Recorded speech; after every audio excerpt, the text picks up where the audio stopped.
more today. Oh.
We're going to call the February 19th, 2024 regular meeting of the Board of Trustees of Venus ISD to order at 6 p.m.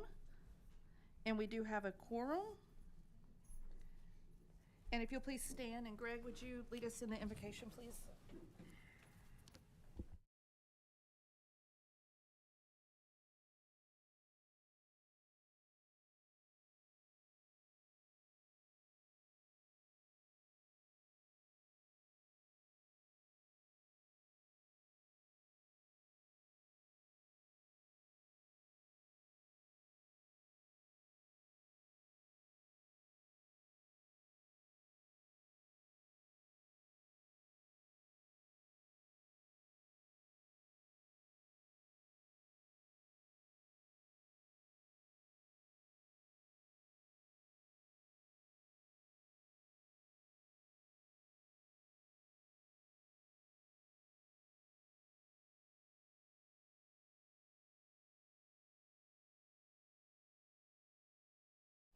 We would like to welcome all of our guests tonight, so thank you for coming. Rosie? Okay. We'll go to item 5. We will go to executive session at 6:01 p.m. for 551.071, 551.072, 551.074, 551.076, 551.082, and 551.0821.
We'll go to item number 6, reconvene from executive session at 6:42 p.m. We'll go to item number 7, consider approval to hire assistant superintendent. Do we have a motion? I'll make a motion to approve the hire of the assistant superintendent. Okay, a motion by Amber. Do we have a second? I'll second it. Second by Greg. All in favor? Motion carries.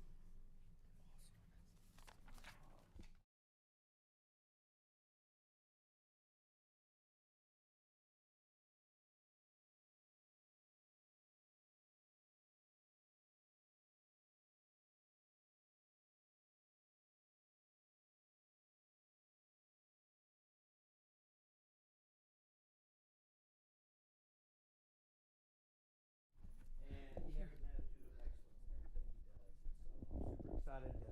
His experience in leadership of over 30 years in education as well as outside of education, we're just super excited. So welcome to the Bulldog family, man.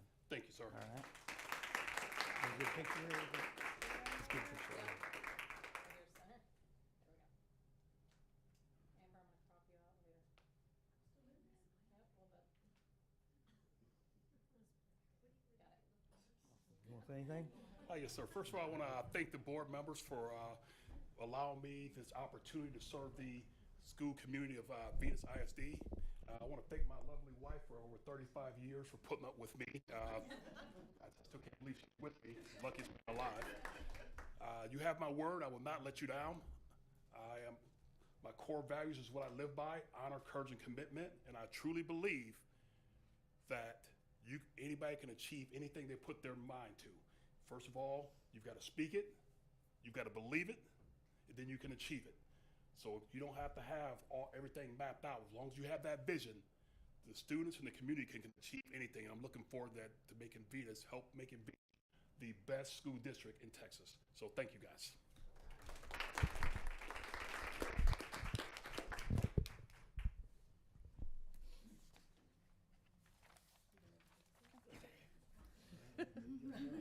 Welcome aboard. Jump on around in. You wanna talk, you get this. So we'll go to item number 8, presentation of campus reports and recognition.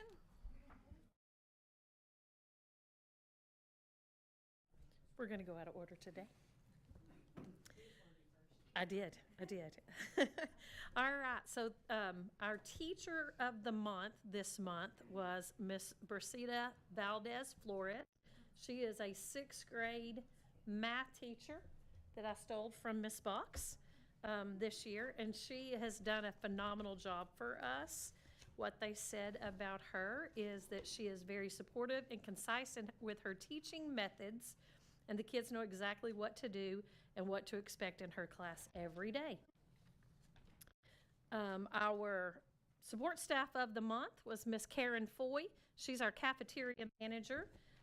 Says she is amazing and truly cares about her job, the staff and students. She goes above and beyond, exceeding expectations to serve all of us.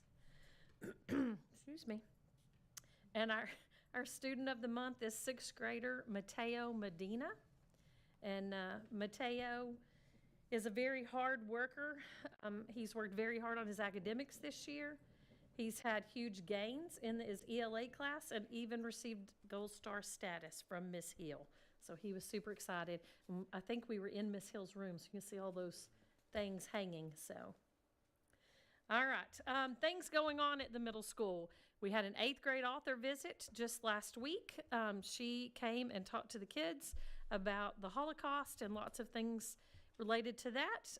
We have a 6th and 7th grade author visit coming up next week with everybody. Telpos testing is coming. We start the 26th.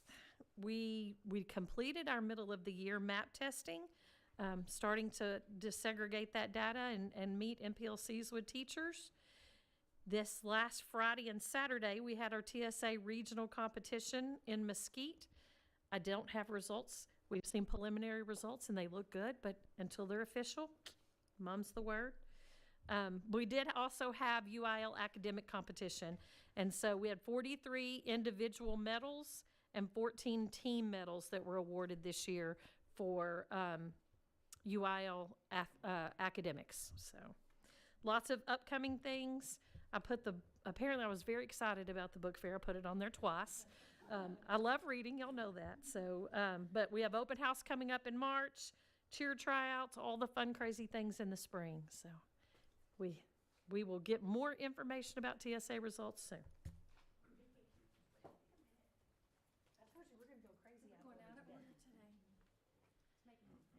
Okay, for the elementary school. Are my of the months first? No. Our of the month, I'm sorry, I don't have much of a voice. Amanda Bell is one of our paraprofessionals that we hired for this school year to help with writing across our building. So she is in our specials rotation, and she does creative writing with all 680-something students that come through our building. And all across our back hall, if you come in, she has all kinds of writing projects that she posts from all of our students from all the grade levels. She's done some really cute and funny creative stuff with our kids, but it's hard to see her in that picture because she's right in the middle in the purple shirt, but a lot of our students are taller than she is. And she is just absolutely amazing. She is almost finished with her teacher certification and cannot wait to become a certified teacher here at the elementary and stay with Venus ISD. She is just in love with our Bulldog family and everything Venus stands for. So we're super excited about that. And then Angela Mintz was our teacher of the month, and she teaches 5th grade RLA and social studies, and she is actually put in for retirement this year. Angela Mintz is going to leave us in May because she just had another grandbaby, so she is going back to West Texas to be grandma.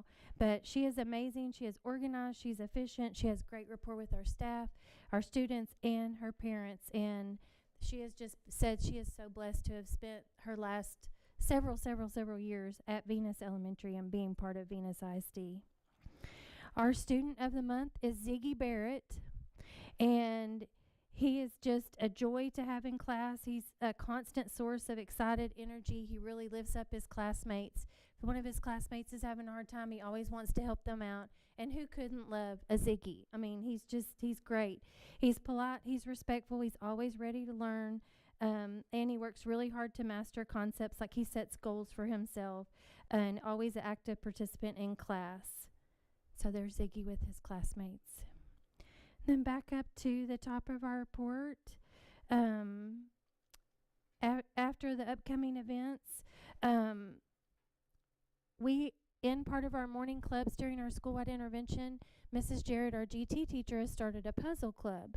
And we have a volunteer that comes in and helps her with that. She comes in like once a week to help Pam with that. And we did not know that there is a Texas State I'm not going to try to say this fast, State Speed Puzzling Championship that the kids could go to. So the kids came on their own time. It was on a Saturday, and they came and they had like so many minutes, or they had timed them to put together like 300-piece puzzles. And she did not say that we ranked in the puzzle contest because it was their first time and they felt a lot of pressure. But those are some pictures from the Speed Puzzling Championship. So she wants to continue to take that club to that event, and she said that the kids are just beside themselves. So now we've got people donating all these puzzles, and now they're trying to put together 500-piece puzzles in like so many minutes, and it is a exciting thing to see in the morning during clubs. We have some pictures from our 3rd grade music program called the Cuckoo.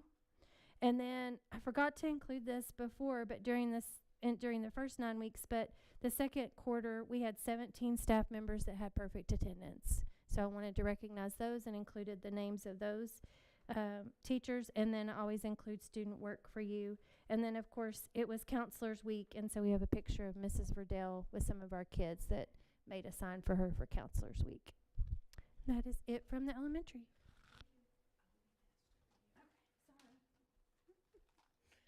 Okay, we have too much fun with that. Who can go the fastest? It will be me. Just a quick note, our enrollment is up to 419. We have added over 40 students since the beginning of the school year, so we are seeing an increase. Our teacher of the month is Miss Rachel Tu. She's brand new to us this year. She's just a wonderful person. Pre-K teacher, goes above and beyond for our students. And when you walk into her classroom, It looks like they're already headed towards kindergarten with the curriculum that she's teaching. And so we are so thrilled to have her on campus. And then for our staff member of the month is Miss Shulock. She is our interventionist. Her and another teacher, they are our only two interventionists, so they pull about 150 students a day. And we could not go day to day without her, because anytime we have events that we are planning on campus, trying to support students and staff, she is a big part of that, and so we're super appreciative for her. And then Gamalier Pantoja Rivera is my first grade student of the month. He was sick with the flu last week, and so he was unable to get a picture, but he's just one of those kids that always has a smile on his face, works hard, a great role model, and so he's well deserved of this award. For our backpack program, so if y'all have seen on Facebook, I'm sure we've reached out to our community members. We are trying to feed students on the weekend who may need an extra meal, and so we have 15 students that we do send a meal home, a bag of food every weekend. We've had over, as of today, almost $900 donated, plus every week we're getting food items from the community. So that is a great partnership, and so we're super supported and appreciative of how the Venus community has helped our students. Kids Heart Challenge, we stepped up and participated to raise funds for the American Heart Challenge. We only raised $2,700 only. That's a lot of money. So we are thrilled for that. So we will do our jump rope for heart here in the next month. We have a lot of fun activities happening. Valentine's parties. We got to welcome families to school last week. We did the 100th day of school, lots of academic learning. We created a glow room for our students, and we have a lot of events happening this spring, so we are staying busy, and I think we're like 50 days left until the end of the school, so thank you. Mm-hmm.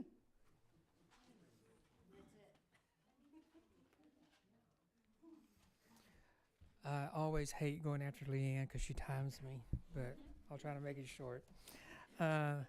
Our teacher of the month was Ashton Barrera, and Ms. Barrera sponsors NHS Sunshine Committee, and she tutors for Upward Bound after school. She also organizes and puts together all our blood drives at the high school. It's always nice to see the kids getting a sense of community and put back into that kind of thing. But she's a shaker and a mover and a great motivator, not only for her kids, but for the faculty as well. We have the staff member of the month, Ms. Ashley Elliott. Ashley goes beyond her job description. She belongs to Ms. Flores. I'll try to recruit her to be a para, but Shelley don't want to let her go.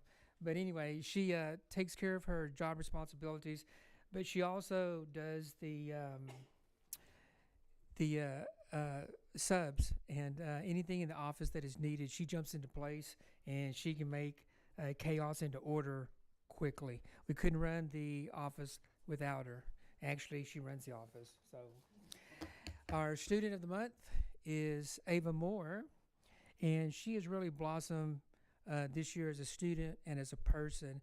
And I think this is what keeps all of us young, watching these kids go from one to the other in their journey here. You know, you got to treat the child for their potential, not for where they are now. And she's a good example. She had some problems last year. This year, she is blossoming in her U.S. history dual credit class. She's also enrolled in English 3 dual credit class. She's in an AP physics class, and she has now developed a plan towards college, so she's making the appropriate steps to get there. For some of our activities, the counselors and I conducted class meetings. I met with each class and addressed their different needs. Freshmen are a lot different than the seniors, but in discussions, we discussed grades, credit, P-TECH, their EOCs, and their attendance. So that went well, and we found out that a lot of them probably need that at the first of the year, so we'll bump that up in that time frame. Also, we had a canned food drive by Stuco. They collected 450 pounds of food. By donating a can, they got to come watch our second annual student versus the staff volleyball team. We didn't do too good last year. This year we fell behind in the first game, but one of our star players, Ms. Laura Price here, brought us back, and the faculty won 2-1. Okay, but it was close there for a while. If you never see Laura play volleyball, you need to come out. She gets into it. She still has game. Okay, so the next picture would be our boys, and that's a picture of our boys soccer. The boys currently are 2-2, and they're in 4th place. They made it to the playoffs last year, so we are assuming we'll get there again. The girls are 3-2 this year, and they're currently in 2nd place. That's a big step for our girls soccer, because our girls soccer could never really get off the ground. And this year they actually cried when they lost, which was different because they actually care, and you can see it. The 2 coaches that we hired have been great, not only for the girls but for the faculty as well. And then the very last picture, I'm going to first say I like all of your t-shirts, so hopefully you'll have them tomorrow night at the game. The boys will be in a playoff game, and tomorrow we're going to send them off with a send-off, a clap-out, and I had to fight Coach Gober because he thinks it's a distraction, but we're going to do that, and they'll do a shoot-around, so we'll be okay.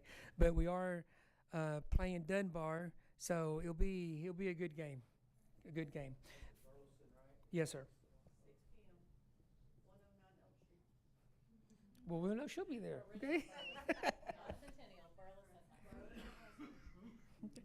For our upcoming events, we are in the middle of Black History, and I really need to bring pictures back. We really put a different spin and went all out this year, so I'll bring some pictures back for the next meeting because we're doing that. The kids are having fun, the faculty's having fun, and it's turned out to be a good thing. Our softball tournament is coming up, and as the teachers say, how many days till spring break? So we're almost there. We've got 3 weeks. But the other thing is we have a lot of academic things going on. We've got a band just got back from a trip, and we've had 1 or 2 little girls enter in a vase contest, and I'll bring back pictures and explain that as well. She did extremely well. She won 2 regional medals. Thank you.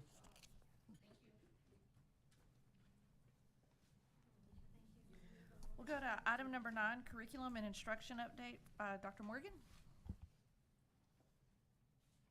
Hello, everyone. Okay, I wanted to just go through an update on the progress we're making in curriculum and instruction and the big initiative this year. So if you can move to the next slide, these are the things that we'll touch on. The P20 model implementation is our big ticket item, if you will, for this year and moving forward. You've heard us talk about grants and all that, so I'll go over that in just a second. And then I'll give you our middle of year student growth and performance update, and then just touch on those 3 remaining things. So you can move forward, please. So the P20 model for teaching and learning, this is the model that we have decided is the best framework for everything that we've been trying to do in our district. You can see our mission statement, which we all know.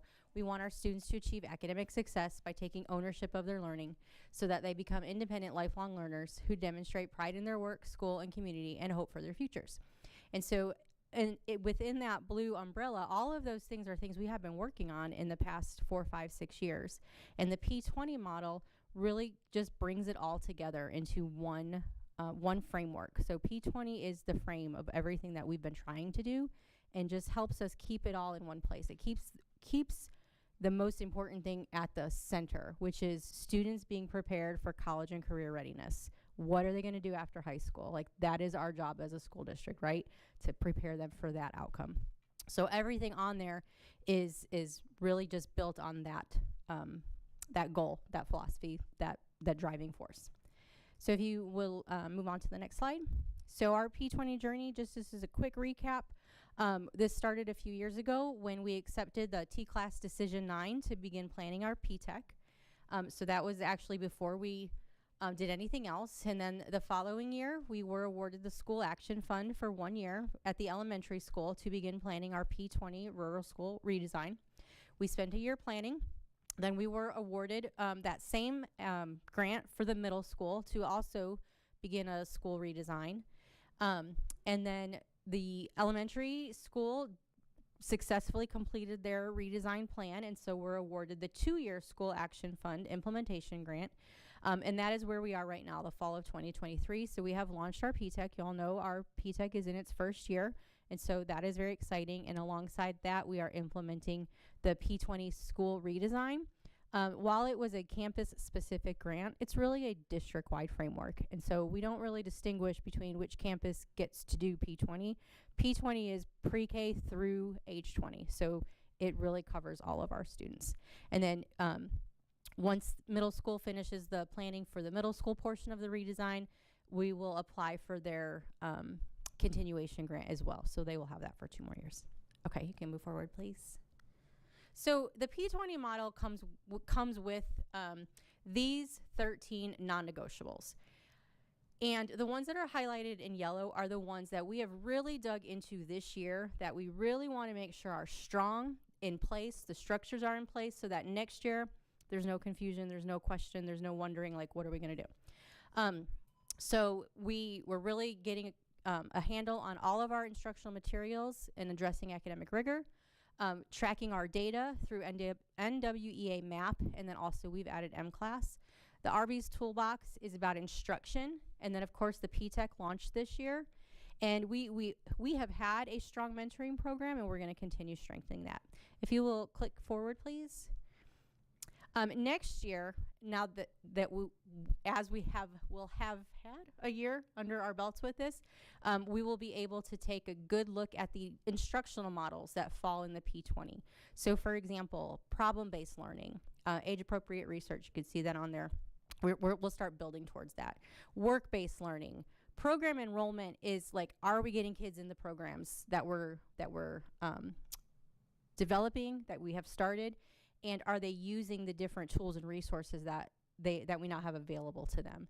And then learning and instructional rounds is just about improving academics and instruction just across the board.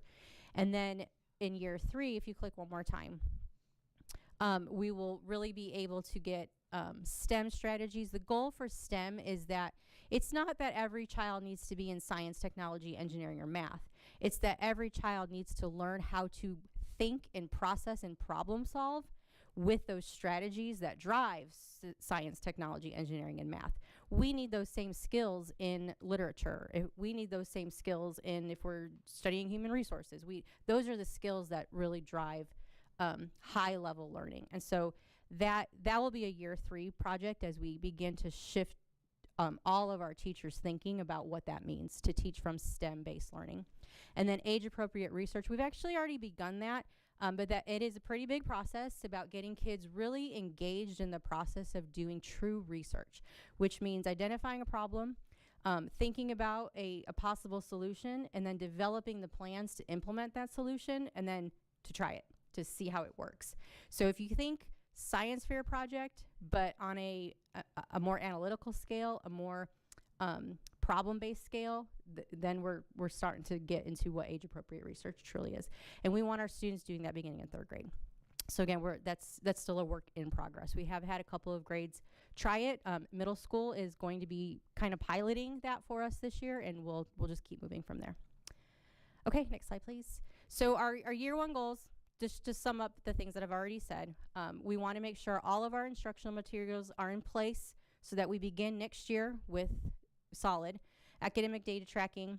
We're really shoring up the PLC processes, making sure everyone's on the same page, everyone knows what the expectations are. Getting good data to use so that our teachers can identify those personalized learning points. What does each child need? And then that RB's Toolbox, again, is instruction. So if you can click through. Here's where we are with instructional materials. We have definites in place for kindergarten through 12th grade reading and language arts. We have systems or materials in place for kindergarten through 8th grade math, and we are finalizing what we'll use in high school for next year. And then science is under adoption this year, so we will be adopting new materials for kindergarten through 12th grade science. And then social studies is not under adoption. Social studies may never be under adoption again. We don't know what the state is doing with social studies, but we are in the process of finding materials that will meet our needs and will meet the needs of the students and our teachers. So we will have that in place for next year. And then RBs is just all the different trainings that have to do with instruction. And the one that we really want to highlight is called the Common Instructional Framework. And so you've probably heard me and others talk about Wicker and Avid and blended learning and this and that and this and that. And we, like I said, with the P20, we're trying to bring it all together in one place. And so same thing with instruction. We want to bring it all together under this common instructional framework so that all of our teachers, any grade level, any content area, are well versed in the same high leverage instructional strategies. And there are 6 of them.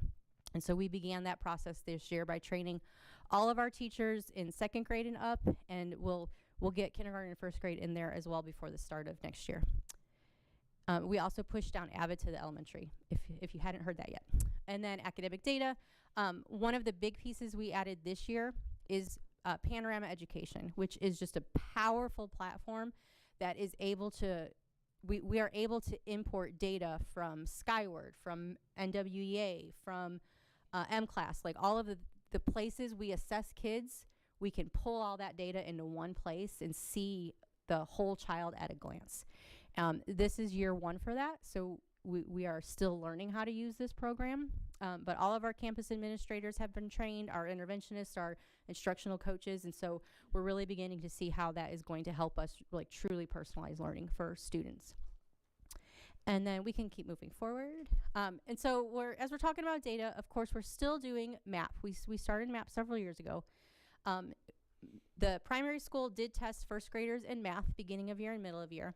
So what we're seeing here is our middle of year performance. So 61% of kindergarten and 1st graders, they tested in math, are approaching grade level or above, that's where we want them. So 61% is actually a pretty high number, and so they're showing good growth.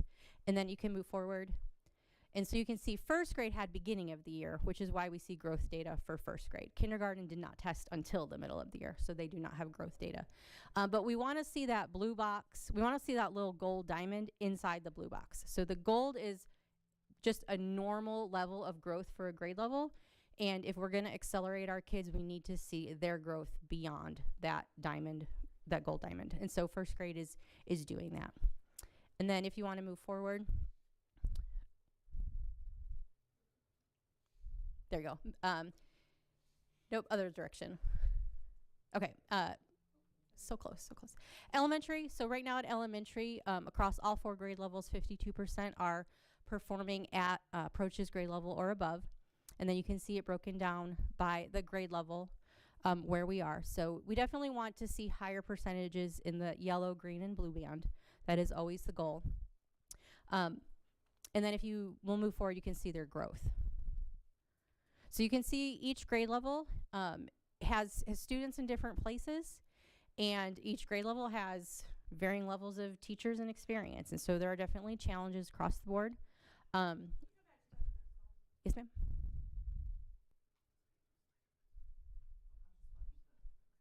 Okay.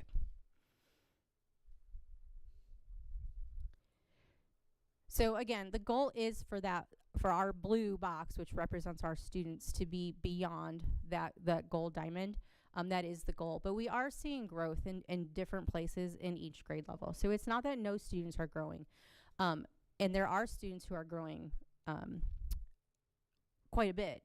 But one thing that we are really working on across all of the grade levels, but specifically at elementary this year, is really that tier 1 instruction, first of all. So using the instructional materials, making sure all of the kids are getting what they're supposed to get at grade level, but then also identifying what do the students still need? What is it they're missing that they're not able to really get to that grade level as successfully as others? And then meeting those needs in the small group setting with the teacher and the small group of students, or with an interventionist in a small group of students.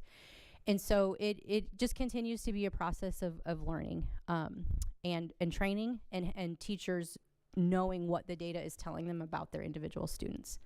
So our coaches meet with PLC teams once a week, and I've asked them to focus on data and responding to that data from now on, for the end, or at least until MAP, so we can really just try to get the biggest bang for our buck there. Okay, and then if you can move forward, and this is reading. So similar story here for reading, about 52% of students approaching grade level or above. And then if you click one more time, you can see their growth in reading. And so also elementary did take their middle of year MAP test at the end of the first semester, so before Christmas. So that's something else that we definitely will address and talk about. Maybe we just need to wait another month and see if another month of school helps or not, but it still gives us a good idea of where the kids are. And then if you move forward, we can take a look at middle school. This is middle school math. And 7th grade, has been one of our challenge areas. It continues to be, and it is definitely high on everyone's priority list of supporting our 7th grade math teachers. Our math coordinator works with the 2 7th grade math teachers almost every day, at least twice a week, with PLC, with them in their conference period, going into their classrooms, giving them feedback. And so it's definitely, like I said, on the priority list. To 7th grade, but you can also see where we are in 6th grade and 8th grade. And then if you click one more time, you can see the growth. So we're definitely, again, working blended learning. You've heard us talk about blended learning a lot. Last month, Warren Hudson was here to talk about blended learning. And our math teachers are just 1 year into the idea of guided math, small group instruction, using stations, and half of them are new this year. So it's a learning process for sure. But something we are all definitely paying attention to. Okay, and then if you can move forward, this is reading. So again, 53% approaching grade level or higher in reading. And then you can see their growth. And so you can see where the middle school reading department is in their year 3 of blended learning, and is able to apply those processes of meeting individual needs a little bit more strongly, because they're more experienced at it than the math teachers right now. Okay, and then if you can move forward, this is high school algebra 1. So we have about 47% approaching grade level or above. And trust me when I tell you, our math coordinator is working with those algebra teachers. She has 2 jobs: teach high school math and support 7th grade math. But she's in there with high school math every day in their PLC, which is, I think, 2nd period, and then modeling lessons for the teachers, not just in algebra, but also geometry and algebra 2. And she tells me every day, I mean, the teachers are doing great. They're trying, they're learning, they're doing the best they can. And she is definitely making efforts that began 2nd semester to make sure our algebra 1 students get what they need before that EOC. And then high school reading, we can see about 58% approaching grade level or above. And then if you click forward, you can see their growth. And so the 11th grade, they kind of flatlined there, which is why you don't see a blue box. But again, things that our blended learning coach works with these teachers as well. Remember, our English department at the high school is brand new this year, so none of them had any blended learning training before they came, and so that continues to be a work in progress, but we definitely have supports in place for them. Okay, so if we move forward, brings us back to our P20 model. So that it's all a part of the same picture. So all of those student needs, we see the growth, the lack of growth, and we see the progress in some areas and maybe not as much as we want in other areas. And the P20 just reminds us that every single one of those kids deserves to have everything we can give them so that they're ready for college and career after high school. And so it's just all a process of putting in these structures, putting in the materials, the training, the programs to make sure that kids get what they need. And so the last element of that we are working on, that one of those non-negotiable elements, is the P-TECH. And our goal was for at least 25% of 9th graders to be enrolled this year in the P-TECH. And if you will please move forward. So right now, that we actually hit 27% of our ninth grade class, which is great. And then moving forward into next year, you can see the number of students in the column under 24, 25. They're not officially in the P-TECH, but that is how many students expressed interest when we did course selections. And so Regina Panites, our P-TECH coordinator, is working to get those applications, to talk with parents, to get with kids, to make sure that they know what they signed up for and that they really want to do it, and to get them in. So it looks like right now we have about 38% of our incoming ninth graders who could potentially be in the P-TECH, which is really exciting. And then moving forward, just quick comparison, like dual credit has not died. Like dual credit is definitely still thriving. The one highlighted in yellow, those are our P-TECH students. So those are our ninth grade students in art appreciation. Everybody else is a junior or a senior except welding, right? Welding. Yes? Okay, so everyone else enrolled currently in dual credit are juniors and seniors, other than our P-TECH students. Okay, then we can move forward. And just a real quick look at when we talk about P-TECH readiness. So again, this is our first year of P-TECH. And now we know exactly what we need to do, like where we need to get kids. It's not just about the STAR. It's also about different ways of measuring kids that they're ready. And so the state says that we should use the TSIA. And so we've started that process. We already have 7% of our current ninth grade P-TECH students complete when it comes to meeting that requirement. Right now we're focusing on ELAR and writing because they have to have that pass before they can take next year's dual credit classes. And so we're really working with those ninth grade students to get them caught up there.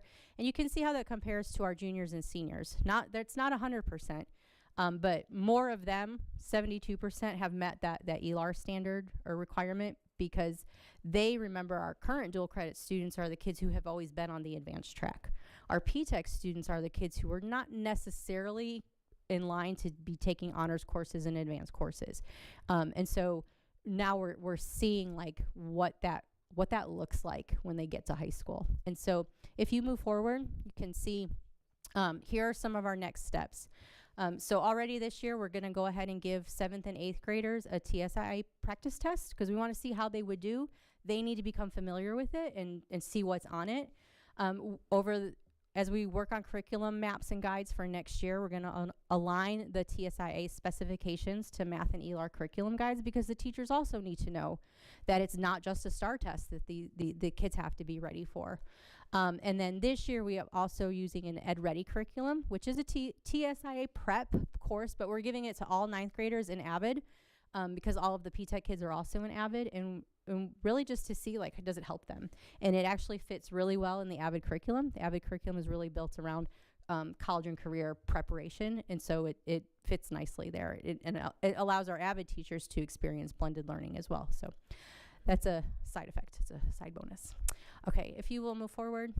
The other big push we had this year across the district was learning through writing. We saw in last year's STAR scores that the low writing scores really, really hurt us, and so we have been addressing writing from all directions.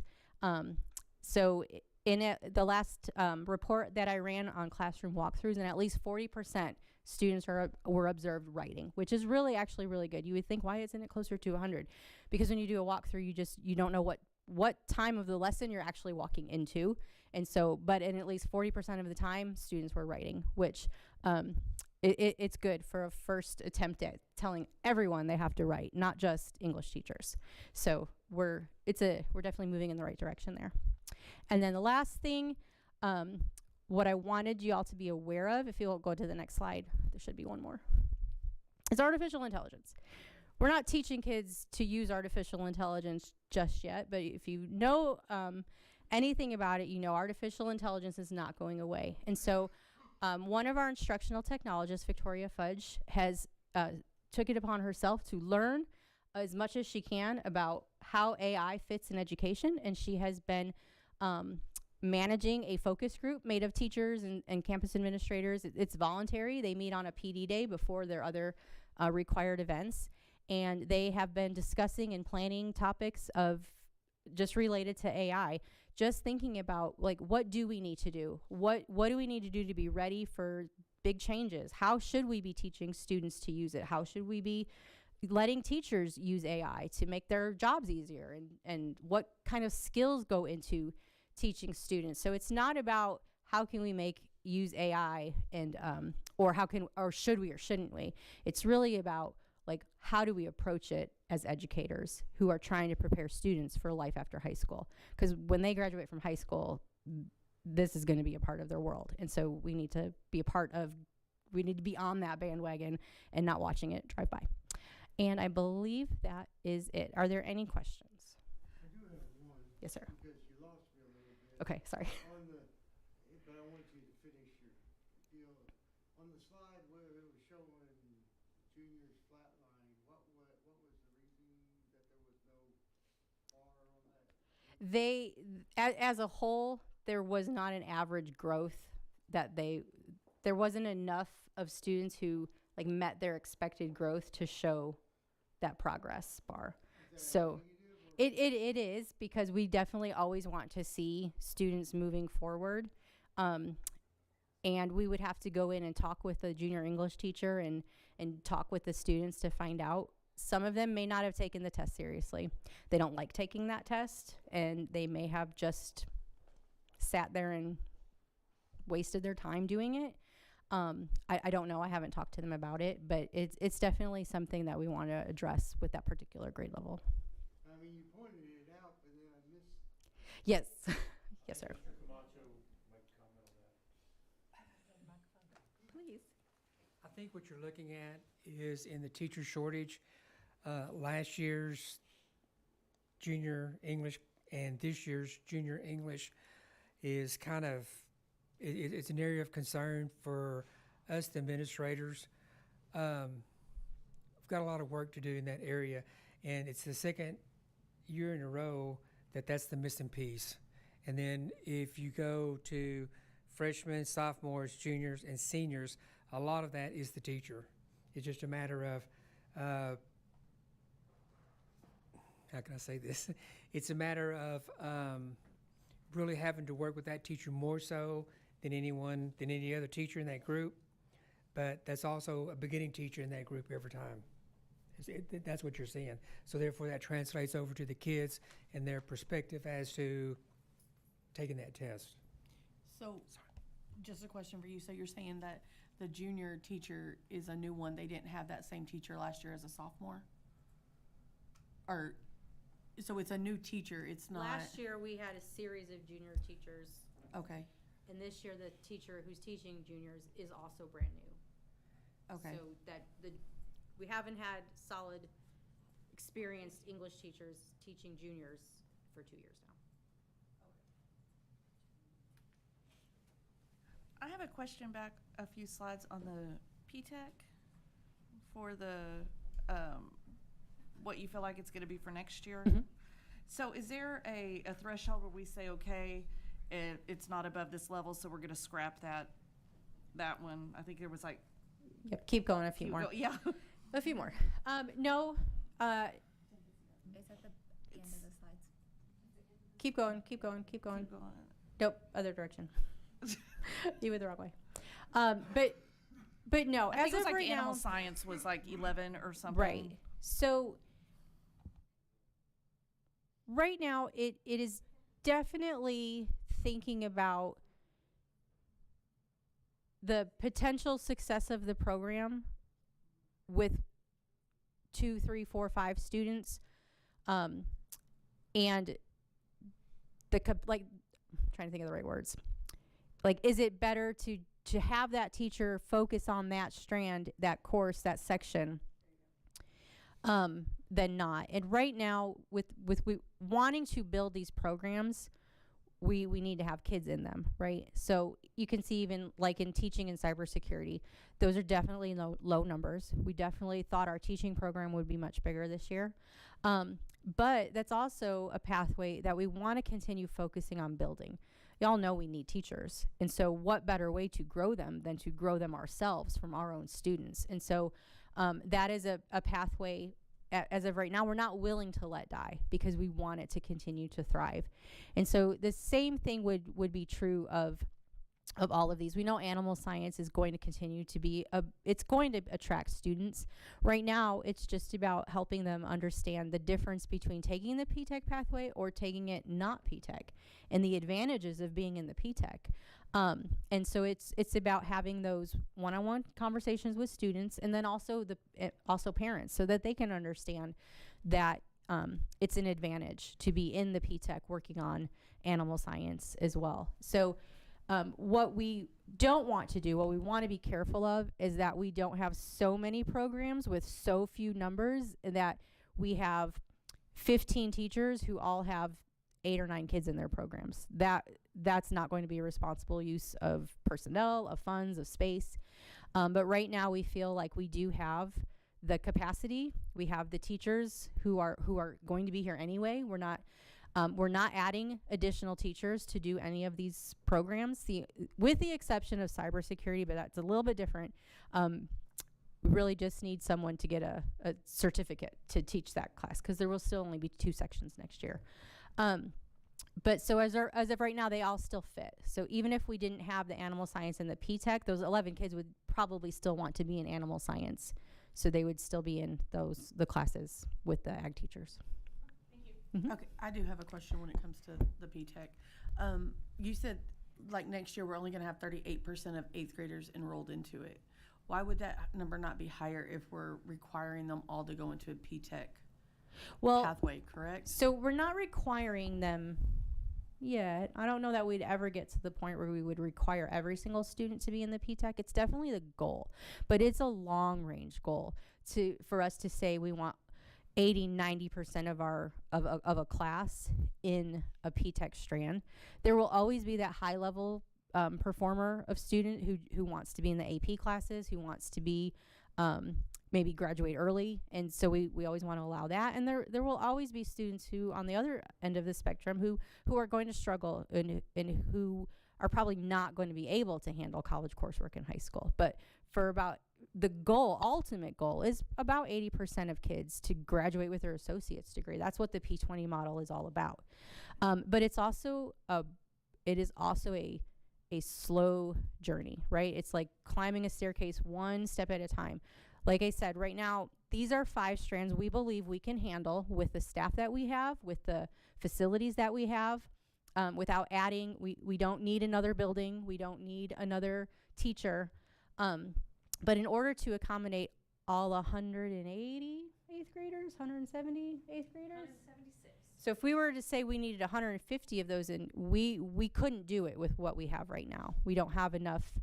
Our CTE strands couldn't support all 150. So right now, the kids who are not enrolling in P-TECH still have they have the other CTE strands to choose from, but not all of them will choose a CTE strand. Some of them want to be in band and athletics and like fine arts and like an art class, and so they don't want CTE. And so it's not a requirement that they have to pick a pathway.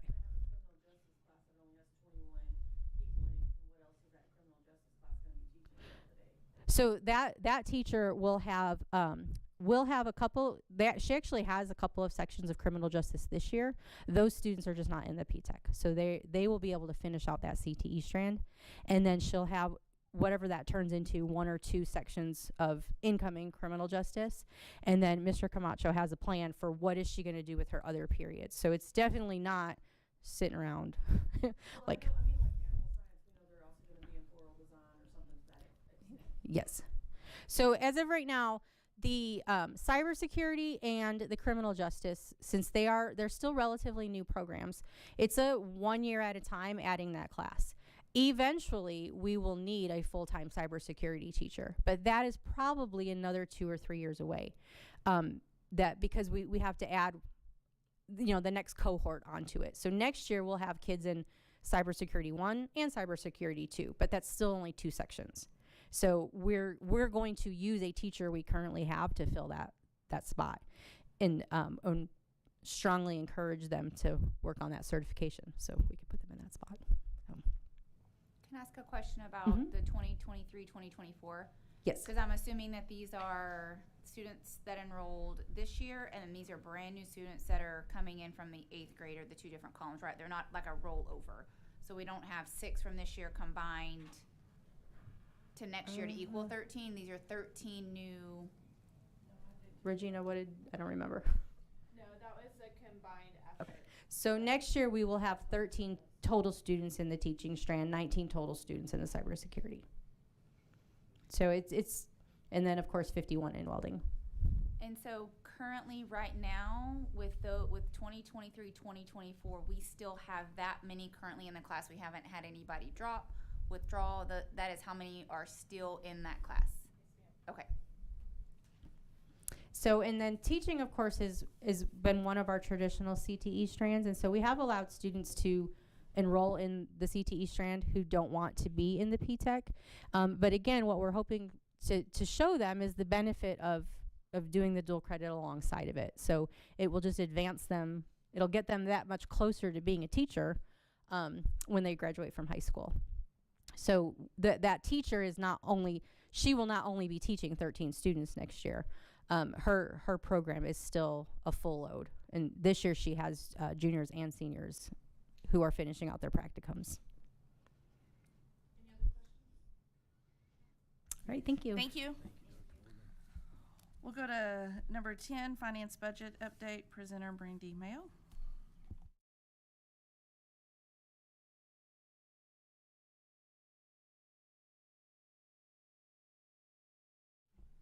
Hi, good evening, President Gore, Board of Trustees, and Dr. Torres. I just wanted to bring you a really quick budget update and kind of just tell you where we are with our budget and where we're going, and then maybe hopefully answer any questions.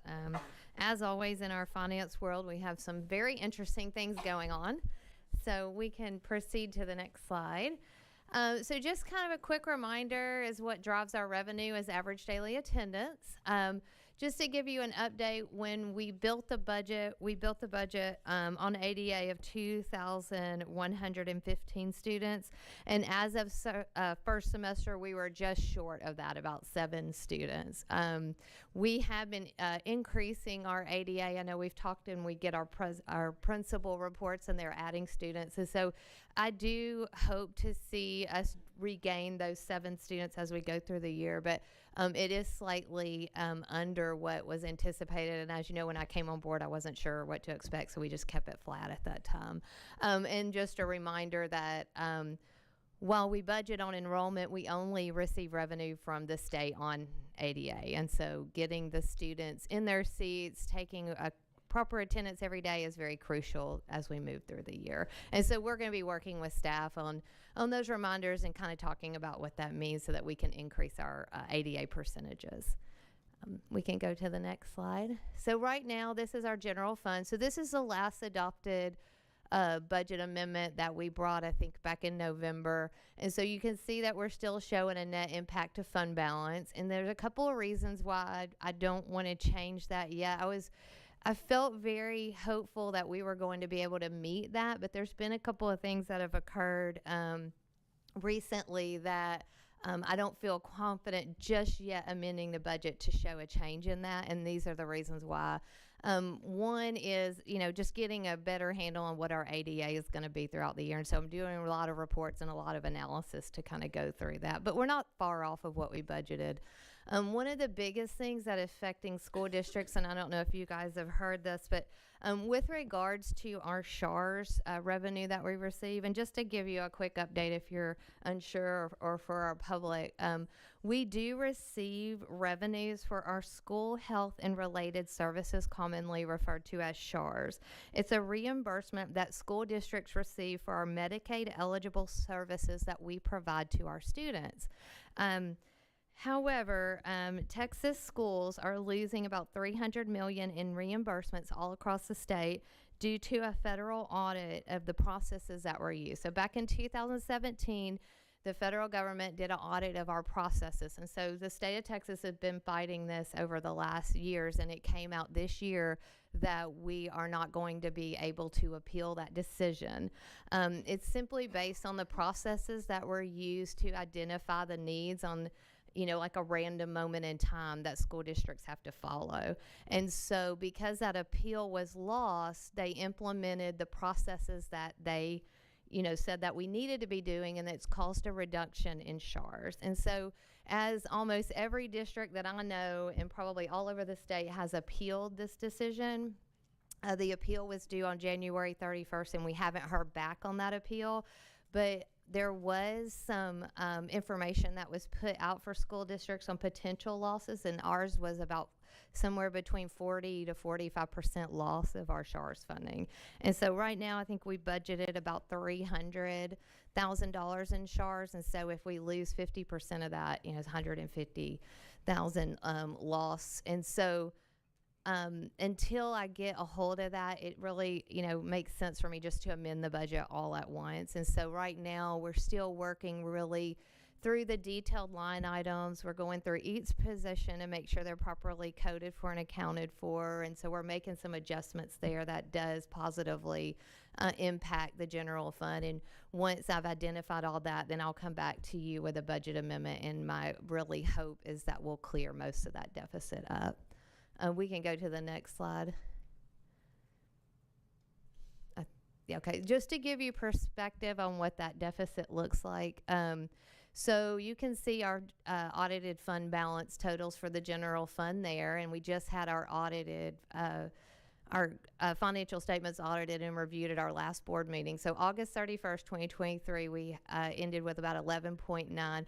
We did show a deficit for last year. It was largely due to the roofing expenses and the way the roofing invoices failed versus the reimbursements received by TASB. So a lot of that deficit is going to be cleared up once we start getting the reimbursements. I met with TASB last week, and we'd have received a big payment. So he's sending me the updated report so that we can get all that cleared up. So it likely won't be as big of a deficit as Carl presented last month. So that's positive. But just to give you an idea, average monthly budget expenditures are about $2.3 million. And so our average fund balance is about 5.21. If we were to keep the deficit from last year, have the deficit that you just saw on the prior page, it would still put us at about 4.88 months. And as you know, the recommended amount is about 3 months. So we're still very healthy, even though I don't project us to end up there. But I just wanted to give you some perspective on what those mean, because it's nice. I think it's just helpful for you all to know what the worst case scenario would be. And so that's it. But we're working really hard to kind of get that cleaned up, find out where we are so that administration and the board can make the best decisions come budget development in a few months. We can go to the next. So this is to give you an update on food service. So these are just the budgets that were adopted and approved by the board. We haven't made any changes to these. As you know, with food service or child nutrition, we went all free lunch and breakfast. And so we're working through that data, trying to really understand that. Our accountant is doing some monthly forecasting, and we're going to be sitting down with child nutrition to go through all those numbers so that we can start getting our handle on our forecast, where we're going to be and how this new program is affecting us. So all that data is coming in. So we'll have more information as we move through the next month or two, what we're going to look like with child nutrition. But we feel like as it has been in the past, and as our auditor has always stated, we have a really strong child nutrition program and a very great director over there. And then debt service fund. One thing with debt service fund, I may have to come back and modify once we get our more solid figures, but the recent preliminary numbers from the Texas Comptroller does show our taxable values to be a little bit less than we had projected. So as you know, we projected our taxable values based on the $100,000 homestead exemption that was passed in November. So there was some levy loss there that was higher. A lot of districts are experiencing this because we had to anticipate it. However, I don't think it's going to negatively impact us really, because as you can see, we were already projecting to put $745,000 into fund balance. Debt service fund balance is already very, very strong. So it would be a minimal impact, if at all. But I just wanted you to be aware, because you might hear that. You might see emails from TASB or hear things out in the community. So, but I don't have any issues. We have enough money, enough revenue to pay all of our debt successfully. So there's no issues there. And then next steps. So kind of what we're doing, we put together a budget calendar. And so as you can see, this is the components of that starting now. So we're working on our preliminary revenue estimates that we kind of just talked about, and we'll keep digging through that information. Our current budget review and reporting, and then we're looking at our every individual position. I'm grateful for our department heads for meeting with me and going through every position with me to make sure that everything is properly coded and accounted for. Starting in late March and into April, we're going to meet with every campus principal and every budget manager so that we can go through detail through their budget. One thing that we really want to do is try to get everything very organized and very clear and transparent. We want every budget manager and campus principal to know where their money is and how to run their reports and have that control and responsibility that they have. And so we're going to be working really closely with them to get that done. We come into April, we start getting our preliminary certified values so we can start projecting what next year is going to be. And then we roll into May. We'll be continuing to work on our budget, build our budget, update the board if needed at that time. And then likely in June, have a 24-25 budget review and update. And then we're initiating some different processes this year. We're going to test out. I know before there were some very early purchasing deadlines, so we're going to change that. So you'll start to see there's some purchasing deadlines that are starting in May, and then they'll kind of slowly end as we go into July and August. And so that way we can finish. The campuses can still buy the things and departments that they need for the upcoming fiscal year, but we could properly close the books. And so we'll be working everyone very closely on that. And then in July, our certified values due from the chief appraiser, and then that's when we'll start coming to you for what is our proposed tax rates going to be. We'll be getting really into the details of the budget and coming in to see for that August budget approval. And so one of the things we did a survey with our district leadership team is, kind of what are the big rocks, because we can't fix everything all at once. And so we want to make sure we're focusing on the big rocks first and utilizing the team so that our priorities are in the right place. And so one of the things was just processes. And so we're really working to rewrite and update all of our processes, but it's a big journey. So, but we're very hopeful. We're going to focus and prioritize on that because I think the processes are really the foundation for success and organization, and we'll continue to be transparent with the board so that you'll know where we're headed. So that's all I got. Did anybody have any questions? No? Thank you very much. Thank you. We'll go to item number 11, approve amendment to extend superintendent's contract. Do we have a motion? I'll make a motion to approve to extend superintendent contract. A motion by Amber. Do we have a second? Second. Second by Joe. All in favor? Motion carries. I'm assuming that is for 1 year? Yes. Oh, yes, I'm sorry, sir. Yes. And then item number 12, consent agenda. Did anybody have any questions on the consent agenda? Do we? A motion by Greg, second by Amber. All in favor? Motion carries. Item 13, we're going to take no action. Go to item number 14. Consider approval of resolution of the board to not employ or accept as volunteers a chaplain to provide support services and programs for students. Do we have a motion? I don't know how to say it, but sure. I make a motion to not employ or accept as volunteers, as chaplains to provide support services or programs for students. A motion by Amber. Do we have a second? I'll second. Second by Kirby. All in favor? Motion carries. Go to item number 15. Consider approval of contracted expenditures for Candor Consulting and Diagnostics, LLC.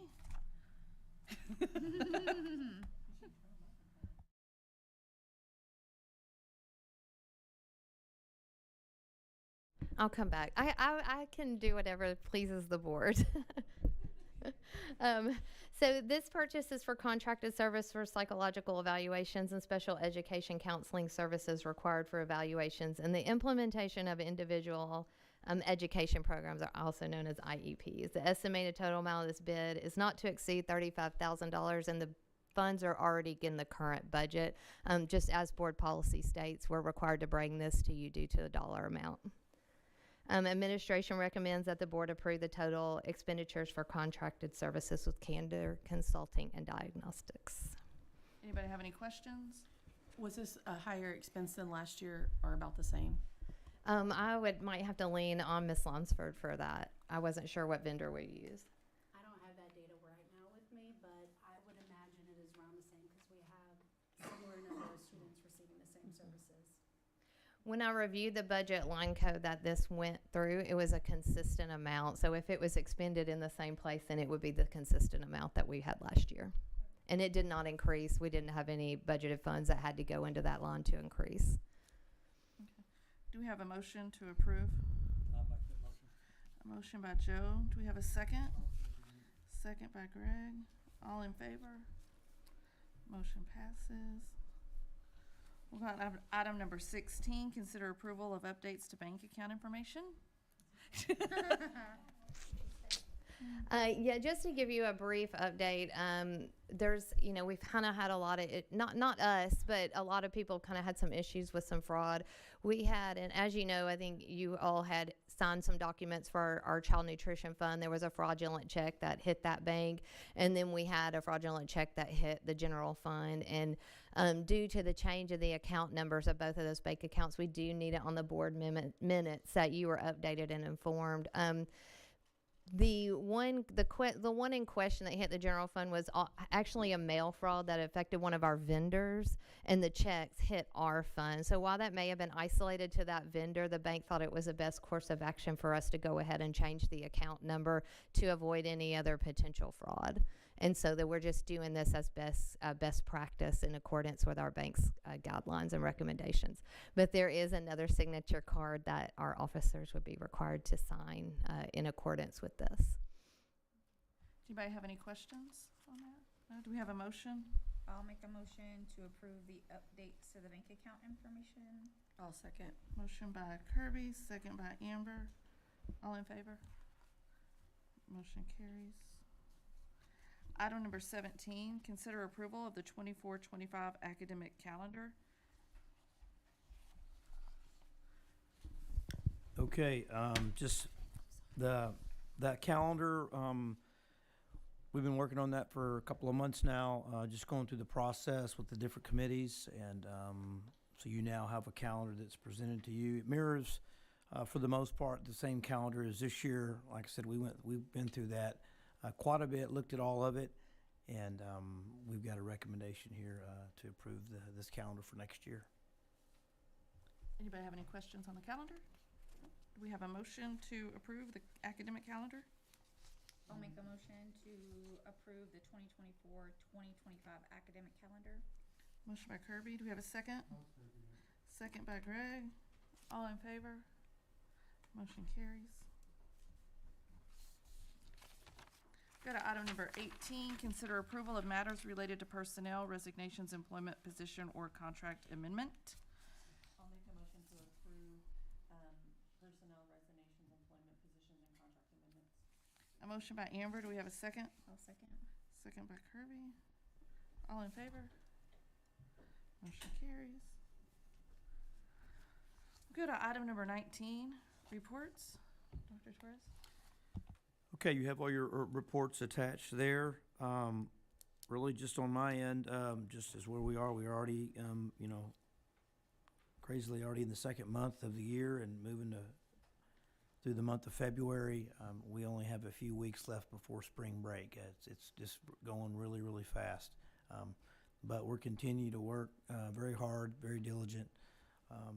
As a team here, you heard several reports here of several different programs and departments, and everyone is working really hard. I'm excited about where we're going, and we're just going to keep on moving. There's a lot happening here in Venus, and we're going to keep pressing forward.